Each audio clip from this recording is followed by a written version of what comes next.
Merci. Mesdames et messieurs, bonjour.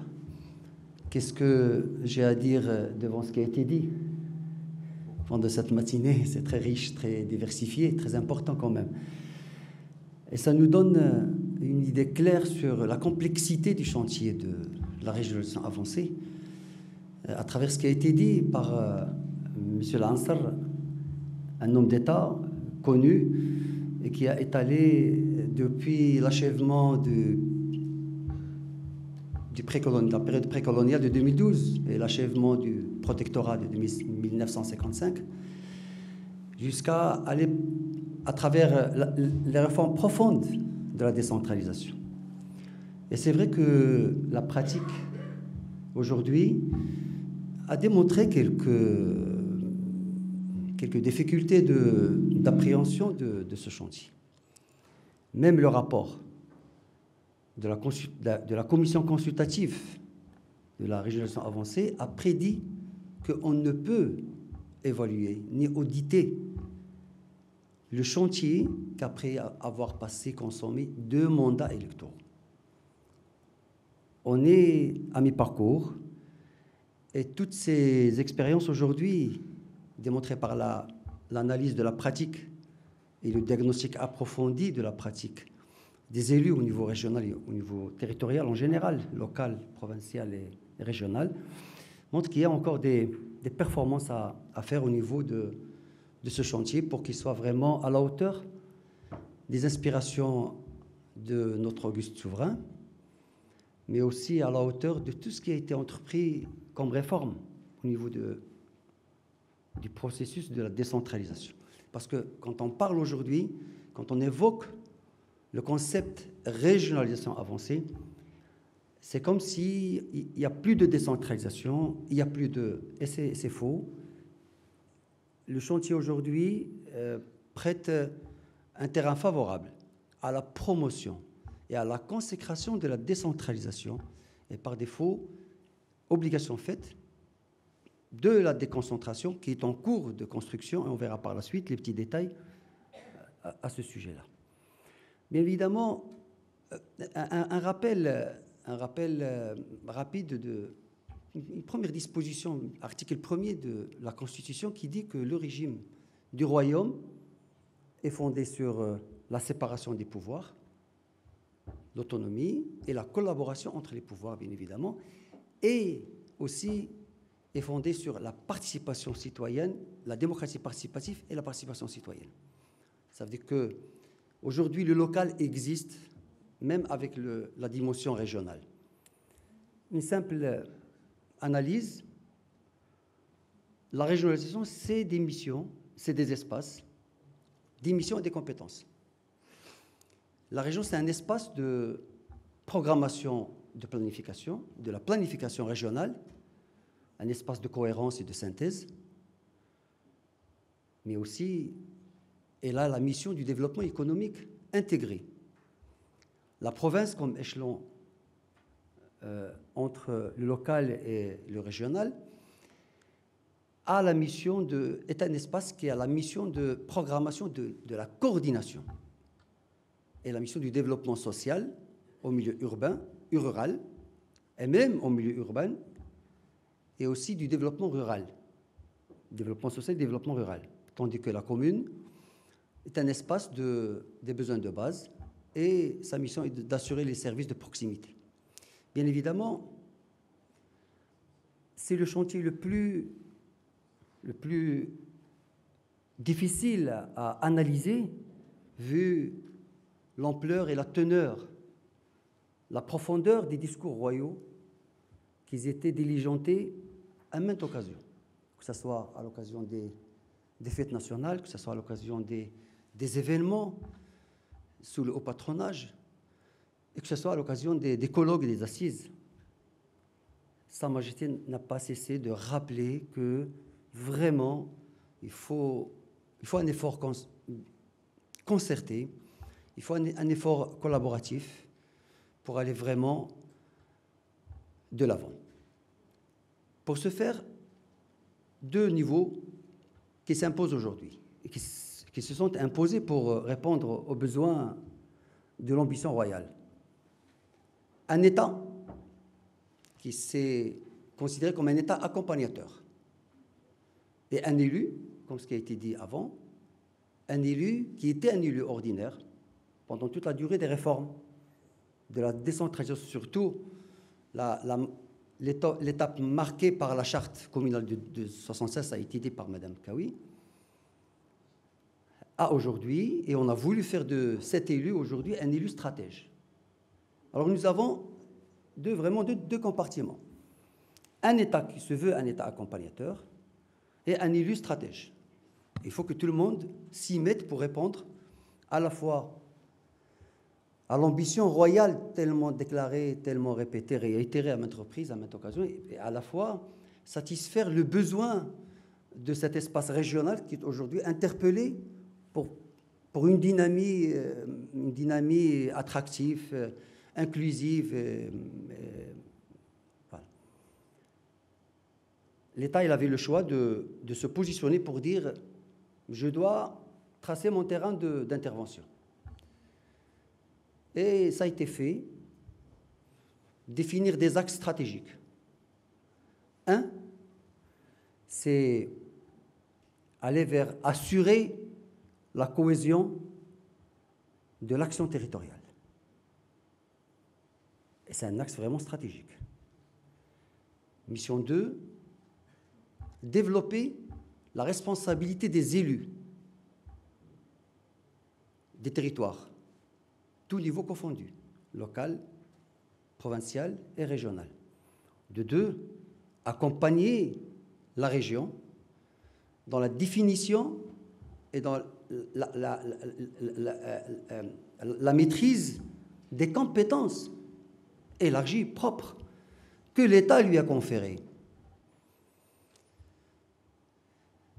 4, développer les ressources, bien évidemment, financières, améliorer la gouvernance financière, plutôt. Développer, ça a été fait, ça a été prévu par le législateur, mais améliorer la gouvernance financière.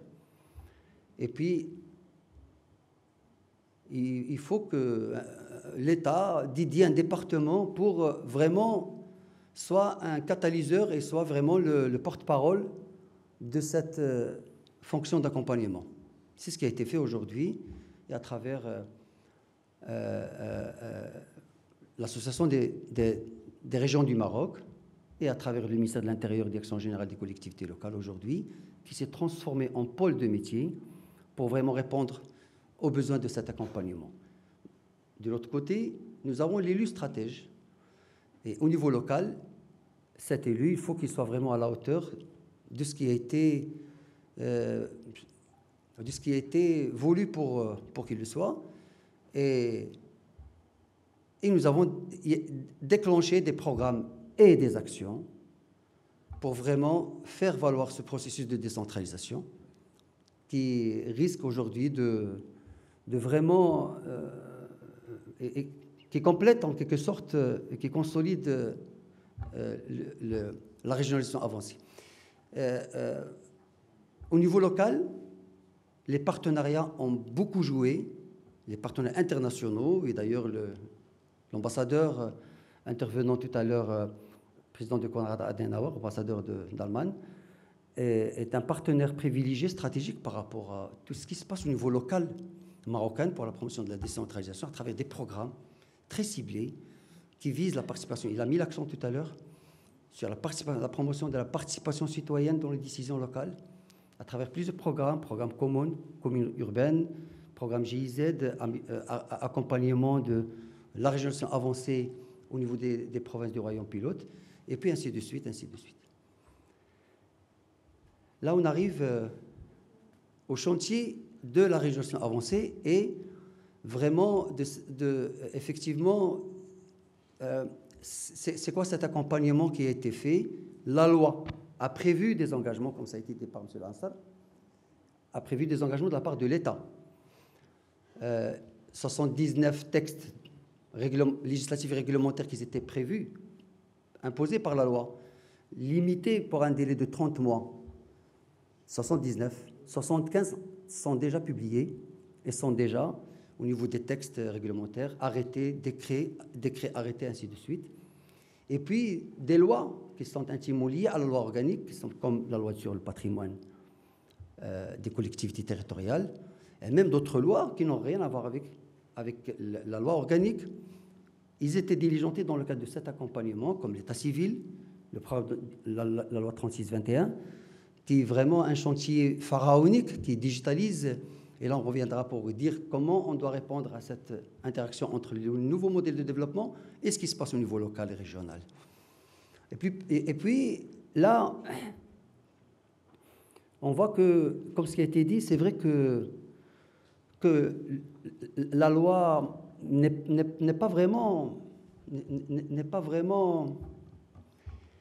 Elle a plein de lacunes aujourd'hui. L'analyse et le diagnostic que nous avons fait à travers l'analyse de l'ancien mandat, ce que le corps élu, conseil toute unité confondue, commune, urbaine, province et région, c'est quoi l'action c'est quoi leur action au niveau de, c'est quoi le focus, quelle thématique, quel domaine qui a tiré l'action locale, provinciale et régionale. Et nous avons vu que vraiment, il y a des difficultés d'appréhension des dispositions législatives. Et qu'aujourd'hui, la valise législative, elle est riche, diversifiée, et ça touche la sécurité juridique aujourd'hui.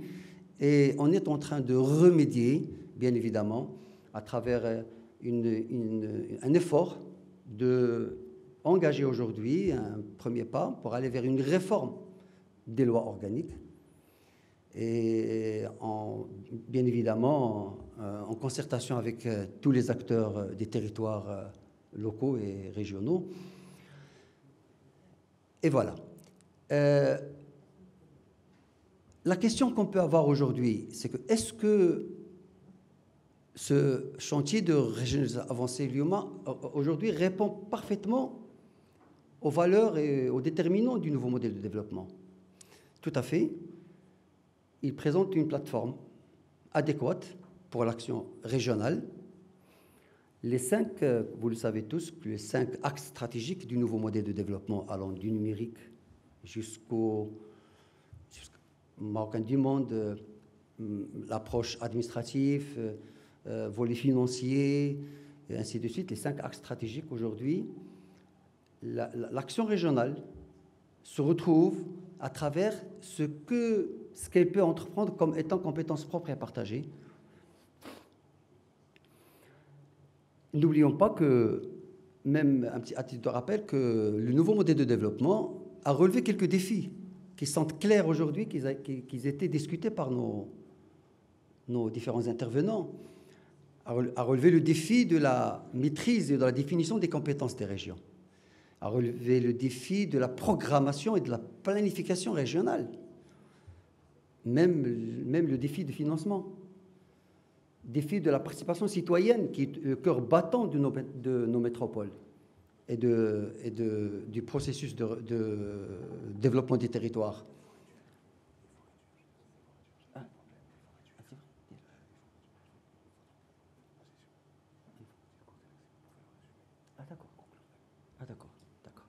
D'accord.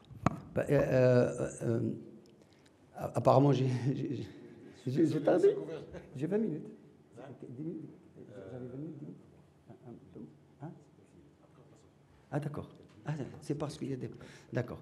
Écoutez, sincèrement, tout ce qui a été dit sur le processus est tellement appétissant, tellement très complexe, que ce n'est pas une matinée qui va pouvoir nous laisser... mais elle est en bonne voie aujourd'hui, et bien évidemment avec le socle et les déterminants du nouveau modèle de développement, l'action régionale aujourd'hui prendra forme et sera à la hauteur de nos territoires, bien évidemment pour des territoires inclusifs, des territoires attractifs, comme ça a été dit. Mais la complexité est vraiment énorme au niveau maîtrise des compétences, qu'est-ce qui a été fait, qu'est-ce qui n'a pas été fait. Je pense que, vu les délais impartis, on laissera ça pour une autre occasion. Merci. Merci.